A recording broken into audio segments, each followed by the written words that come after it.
Hey everyone, welcome back to my channel where I share mindset hacks and personal growth tips for aspiring entrepreneurs, and online content creators for you to grow your biz and level up your life. Today, we're going to go all the way back to the start of my personal entrepreneurship journey.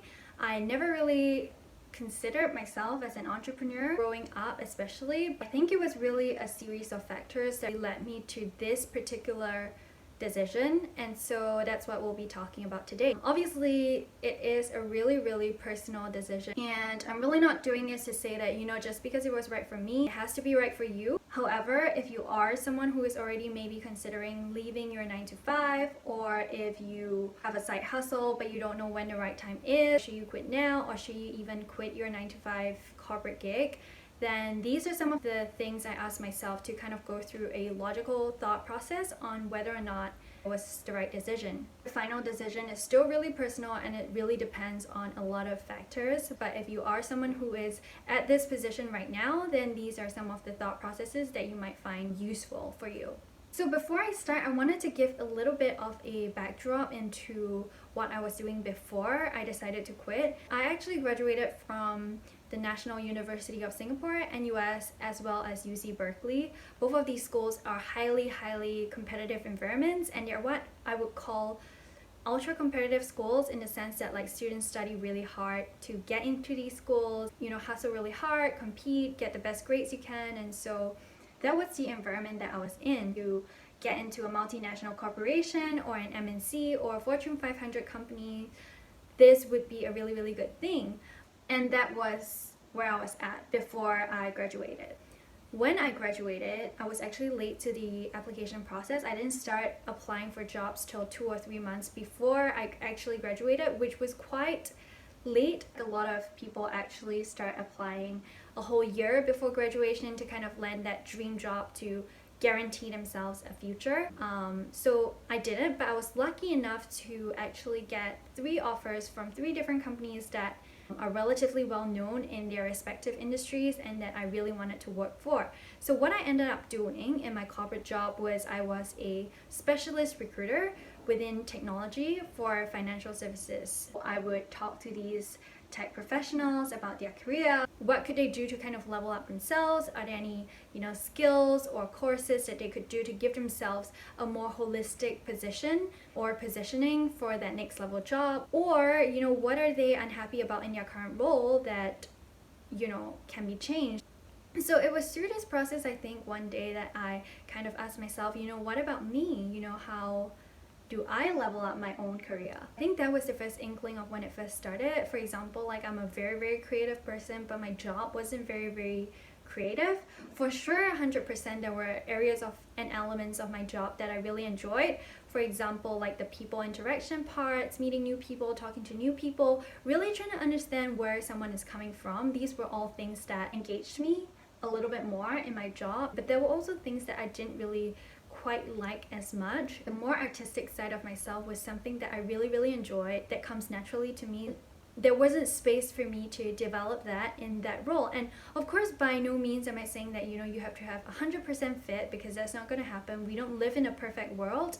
But I just felt like there was a lot of unfulfilled potential and things that I wanted to do that just couldn't be done in that particular role itself, that I really wanted to explore. And that was what led me to further question if that current position was really right for me. I was really lucky though at that point, because it wasn't like I was in a bad environment. So this is definitely nothing to do with the company or industry itself. It was more of a misfit for what I wanted to do versus what the role and what the scope of the role is. I had really great colleagues, teammates, and a really good manager that I had a great relationship with. So by no means is this a reflection on that company itself.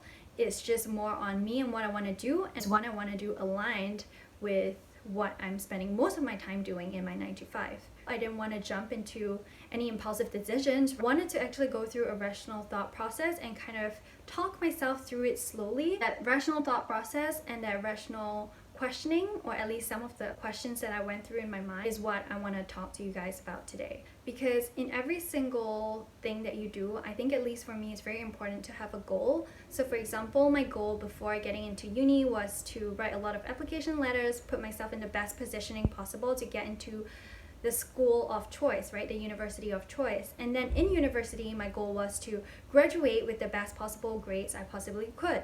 So for example, whether I was graduating with first class honors, whether I was getting into the dean's list, these were all things that I aspired towards. I was, in a way, almost laser focused on completing these goals and hitting these goals that I wanted to do. And so I was really able to have almost like a tunnel vision where I zoomed in and just did what I wanted to do to hit my goal, right? But I think the difference when you graduate is when you graduate, no one actually tells you what to do or what the right thing is to do. So you're just stuck and lost and you don't know what to do with your life. And I think for me, for a lot of people, and for me definitely, what I did was to kind of guarantee myself a full-time role ASAP, so that you can kind of feel like you have a guaranteed future, because that's what everyone was doing, and you feel like you can kind of secure your future. Ironic, because we all know that there are things that hit us in life that we really can't control, right? I mean, look at the pandemic that we're currently in. I think it was more like a coping mechanism that I felt like I had to secure something ASAP. So the decision actually to go into the role that I was in wasn't very well thought out, for sure. That was where I was at.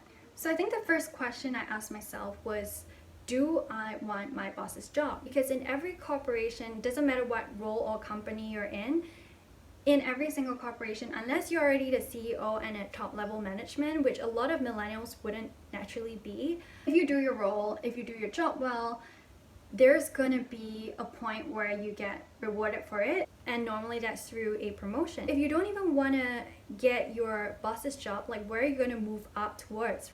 The natural role for you to move up to in your current organization would be that of your superior, or your superior eventually. But if that's not even somewhere where you want to be, then there's really very little point in you continuing to work hard, continuing to hustle, and just really giving a lot of yourself, your emotion, your physical energy into a path that doesn't even lead you to where you want to be at all. Like, there's very little justification for that. So when I asked myself that question of, do I want my boss's job?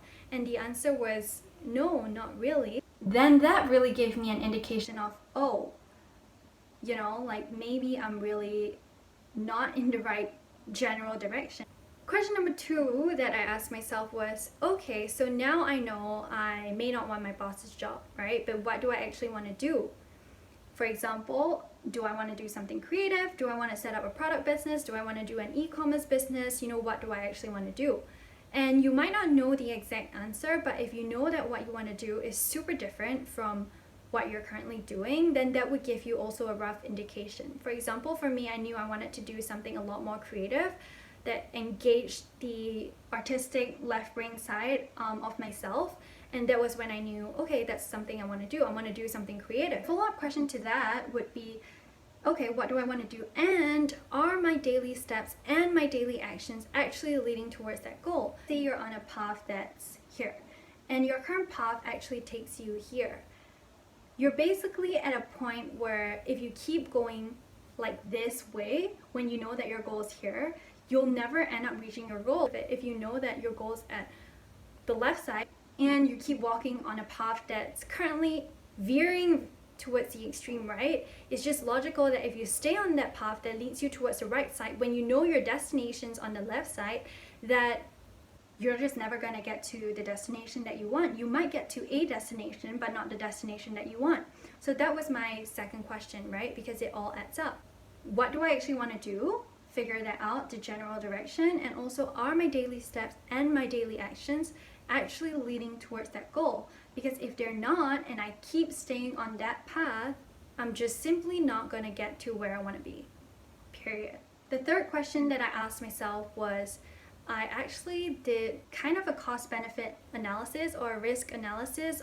I compared basically the potential risk of, let's say, leaving my job to the potential gain of, let's say, being my own boss, owning my own company at 30 in 5 years' time. And I kind of weighed out the pros and cons. So when I did that, what I realized was, I'm not married, I don't have kids, I don't have a down payment for a house. I'm basically at a point in my life where I'll have the least amount of responsibility personal and financial responsibility that I'll probably ever have from this point moving forward in life. There's also this thing called opportunity cost, which means that if I have a goal, let's say, and hypothetically, if I know that this goal will take me 5 years to complete, so let's say I'm 25 now, it's going to take me till 30 to complete, and by 30 I'll have hit that goal and really achieved what I wanted to achieve. Let's say I delay that by a year. Instead of starting at 25, I start at 26. I'll complete it a year later, and I'll be 31 by the time that goal is completed. But the thing is, we're so prone as humans to procrastination and to comfort that you're going to develop so much inertia one day, 1 week, 1 month, 1 year, that you continue doing what you're doing. You develop more and more inertia, more and more comfort in your current role. It's so much easier to end up complaining about where you're currently at than actually getting your ass up and doing something about it, right? So it might really be, let's say, 3 more years later, where you wake up another day and you're like, I'm 28 and I still haven't gotten to that goal yet.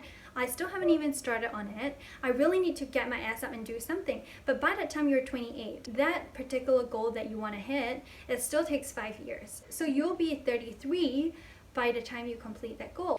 But the thing is, as you grow in life, you're also going to be getting more responsibility. For example, you might have kids by then, you might be married by then, you might have a house down payment that you need to worry and think about. So not only are you not going to complete it by your initial timeline, which is 30, you may not even complete it by the time you're 33, because what would have taken you 5 years before, when you had less commitment, less responsibility, is now maybe going to take you 5 to 7 years instead of 5 years itself, right? Because you're finite, you have limited energy, limited mental energy, limited time, limited physical energy. If you have kids, it's very unlikely that with all the other commitments that you have with your new family, that you're going to actually be able to complete it within the same amount of time. So there's also that opportunity cost that you have to think about. So going back, I'm 25 now. I'm at a point in my life where I have the least amount of responsibility that I'll probably ever have from this point moving forward. Plus, by that time, I had actually saved up in my corporate job enough for me to kind of sustain myself. Obviously, my basic living necessities, nothing fancy, but I was able to save up enough money to kind of last me at least 1.5 years to 2 years. And so basically what I was doing was I was buying myself time to figure out, what kind of entrepreneur do I want to be?